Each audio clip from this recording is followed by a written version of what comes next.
Sai Satcharitra, Chapter 35. Preliminary. In spiritual matters or endeavors, sectarianism is the greatest bar to our progress. Those who believe that the God is without form are heard saying that to believe the God is with form is an illusion and that the saints are only human beings. Then why should they bend their heads before them and offer dakshina? Persons belonging to other sects will also raise objections and say, why should they bow and offer allegiance to other saints, leaving their Sadgurus? Similar objections regarding Sai Baba were heard before and are heard even now. Some said that when they went to Shirdi, Baba asked for dakshina from them. Is it good that saints should collect money in this fashion? If they do so, where is their sainthood? But there are many instances where men went to Shirdi to scoff but remained there to pray. Two such instances are given below. Kaka Mahajani's friend. A friend of Kaka Mahajani was a worshipper of God without form and was averse to idolatry.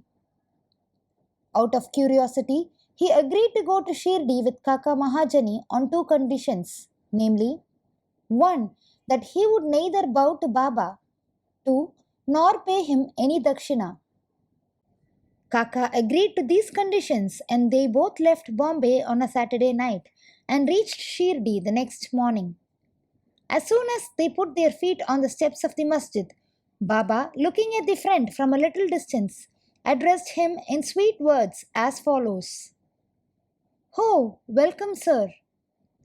The tone that uttered these words was a very peculiar one. It exactly resembled the tone of the friend's father. It reminded him of his departed father and sent a thrill of joy through his body. What an enchanting power the tone had! Being surprised, the friend said, "This is no doubt the voice of my father." Then he at once went up and, forgetting his resolution, placed his head upon Baba's feet.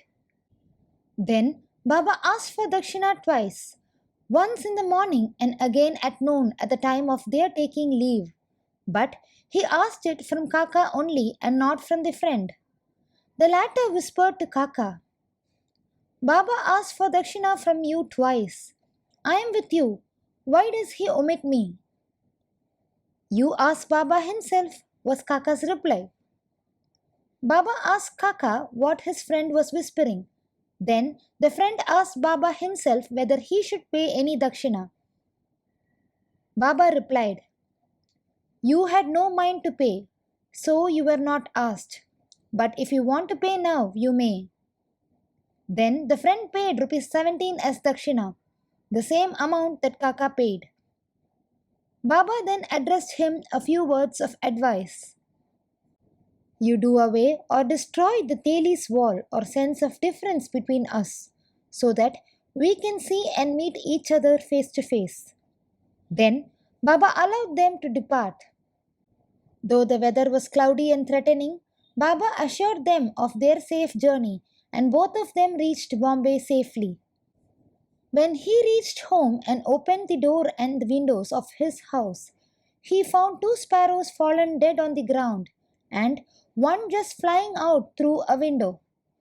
He thought that if he had left the windows open, two sparrows would have been saved, but thought again that they had met their lot and that Baba had sent him back soon just to save the third sparrow. Kaka Mahajani's master. Kaka was the manager in the firm of Takkar Dharmase Jetabai, a solicitor of Bombay. Both the master and the manager were on intimate terms. Mr. Takkar knew that Kaka was often going to Shirdi, staying there for some days and returning when Baba permitted him. Out of curiosity and just to test Baba, Mr. Takkar decided to go to Shirdi with Kaka during Shimga holidays. As Kaka's return was uncertain, he took another man with him as an associate. The three started together and Kaka bought 2 seers of raisins, dried grapes with seeds on the way for presentation to Baba. They reached Shirdi in due time and went to the masjid for darshan. Then Baba Saheb Tarkhad was there. Mr. Thakkar asked him why he came there. For darshan, Tarkhad replied. Mr. Thakkar asked if miracles took place there. Tharkad replied that it was not his attitude to see miracles, but the earnest intentions of the bhaktas were satisfied here. Then Kaka prostrated himself before Baba and offered the raisins to him. Baba ordered them to be distributed. Mr. Thakkar got a few of them. He did not like the raisins and he was advised by his doctor not to eat them without washing and cleaning them. So he was in a fix. He did not like to eat them, nor could he reject them. To keep up formalities, he put them into his mouth, but did not know what to do with the seeds. He could not spit them out on the floor of the masjid, so he pocketed them against his wish. He then said in his mind that if Baba was a saint, how could he be ignorant of his dislike for the raisins and how could he force them on him? When this thought arose in his mind, Baba again gave him some more raisins. He could not eat them, but held them in his hand. Then Baba asked him to eat them up. He obeyed and found, to his surprise, that they were all seedless. He wanted to see miracles, and here was one. He knew that Baba read his thought and, as per his wish, converted the raisins with seeds into seedless grapes. What a wonderful power! Again, to test further, he asked Tharkad, who was sitting by and who also got some raisins, what kind of grapes you got? He replied, they are variety with seeds. Mr. Thakkar was still more surprised to hear this. Then, to confirm his growing faith, Thakkar thought in his mind that if Baba was a real saint, the raisins should now be given to Kaka first. Reading this thought also, Baba ordered that distribution should be commenced from Kaka. These proofs were sufficient for Thakkar. Then Shama introduced Mr. Thakkar as the master of Kaka, upon which Baba said, how could he be his master? He has got a different master altogether. Kaka appreciated this reply. Forgetting his resolve, Thakkar saluted Baba and returned to the Vada. After the noon arti was over, they all went to the masjid for taking Baba's leave for their departure. Shama spoke for them. Baba then spoke as follows. There was a fickle-minded gentleman. He had health and wealth and was free from both physical and mental afflictions. But he took on him needless anxieties and burdens and wandered hither and thither, thus losing his peace of mind.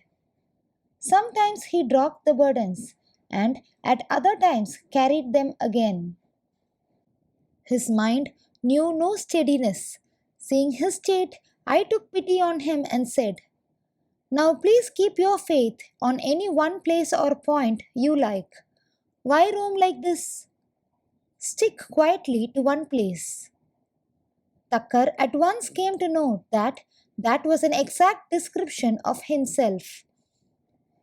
He wished that Kaka should also return with him, but no one expected that Kaka would be allowed to leave Shirdi so soon. Baba read also this thought of his and permitted Kaka to return with his master. Thakkar got one more proof of Baba's capacity to read another's mind. Then Baba asked Kaka for ₹15 as dakshina and received it. To Kaka he said, if I take 1 rupee as dakshina from anybody, I have to return it tenfold to him. I never take anything gratis.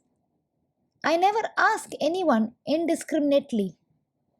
I only ask and take from him whom the fakir or my guru points out. If anyone is indebted formally to the fakir, money is received from him. The donor gives, that is, sows his seeds only to reap a rich harvest in future. Wealth should be the means to work out dharma. If it is used for personal enjoyment, it is wasted. Unless you have given it before, you do not get it now. So, the best way to receive is to give. The giving of dakshina advances vairagya or non attachment and thereby bhakti and jnana. Give one and receive tenfold. On hearing these words, Mr. Thakkar himself gave rupees 15 in Baba's hand, forgetting his resolve not to do so. He thought he did well in coming to Shirdi, as all his doubts were solved and he learnt so much. Baba's skill in handling such cases was unique. Though he did all those things, he was totally non attached to them. Whether anybody saluted him or not, or whether anybody gave him dakshina or not, it was the same to him. None he disrespected. He felt no pleasure because he was worshipped, and no pain because he was disregarded. He transcended the pairs of opposites, namely pleasure and pain. A gentleman of Bandra suffered from insomnia for long. As soon as he laid himself down for sleep, his departed father appeared to him in his dream and abused and scolded him severely. This broke his sleep and made him restless the whole night. Every night this went on, and the man did not know what to do.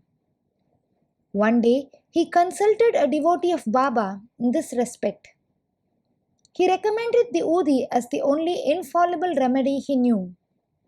He gave him some udi and asked him to apply a little of it to his forehead before going to bed and keep the udi packet under the pillow. He tried this remedy and found, to his great surprise and joy, that he got sound sleep and that there was no disturbance of any kind. He continued the remedy and always remembered Sai. Then he got a picture of Sai Baba, which he hung on the wall near his pillow and started worshipping it daily, and on Thursdays offering garland, naivedya, etc. Then he got on well and forgot altogether his past trouble. Balaji Patil Nuwaskar. This man was a great devotee of Baba. He rendered most excellent and disinterested service. Every day he swept and kept clean all the passages and streets in Shirdi through which Baba passed in his daily routine. This work was after him equally well done by another female devotee named Radha Krishna Mai, and after her by Abdullah. When Balaji reaped his corn every year, he brought the whole quantity and presented it to Baba. He returned with what Baba gave him and maintained himself and his family with it. This course was followed by him for many years, and after him by his son. Power and efficacy of Udi. Once it happened that at Balaji's death anniversary day, a certain number of guests were invited and the dinner was prepared for them. But at the dinner time, it was found that thrice the number of people invited had turned up. Mrs. Nuwaskar was in a fix. She thought that the food would not suffice for the people assembled, and that if it fell short, the honor of the family would be at stake. Her mother-in-law comforted her by saying, "Don't be afraid. It is not ours, but Sai's food. Cover every vessel with cloth, putting some udi in it, and serve from the same without opening it. Sai will save us from ignominy." She did as she was advised, and it was found to their surprise and joy that not only did the food suffice for all, but plenty of it remained after serving. As one feels intently, so he realizes accordingly, was proved in this case. Sai appearing as serpent. Once, Raghu Patil of Shirdi went to Balaji Patil at Novas. That evening, he found that a serpent entered the cowshed hissing. All the cattle were afraid and began to move. The inmates of the house were frightened, but Balaji thought that it was Sai who appeared in his house as a serpent. Without being afraid in the least, he brought a cup of milk and placing it before the serpent said, Baba, why do you hiss and make noise? Do you want to frighten us? Take this cup of milk and drink it with a calm mind. Saying this, he sat close by, unperturbed. The other members were frightened and did not know what to do. In a short time, the serpent disappeared. Nobody knew where it went. It was not found though a search was made in the cowshed. Balaji's family sometimes went to Shirdi from Nuvas for taking Baba's darshana. Then Baba bought saris and other clothes which were given to them with his blessings. Bow to Sri Sai, peace be to all. Please join me in spreading the life and teachings of Sai Baba to many more people by sharing this video and adding your valuable comments below. Om Sai Ram.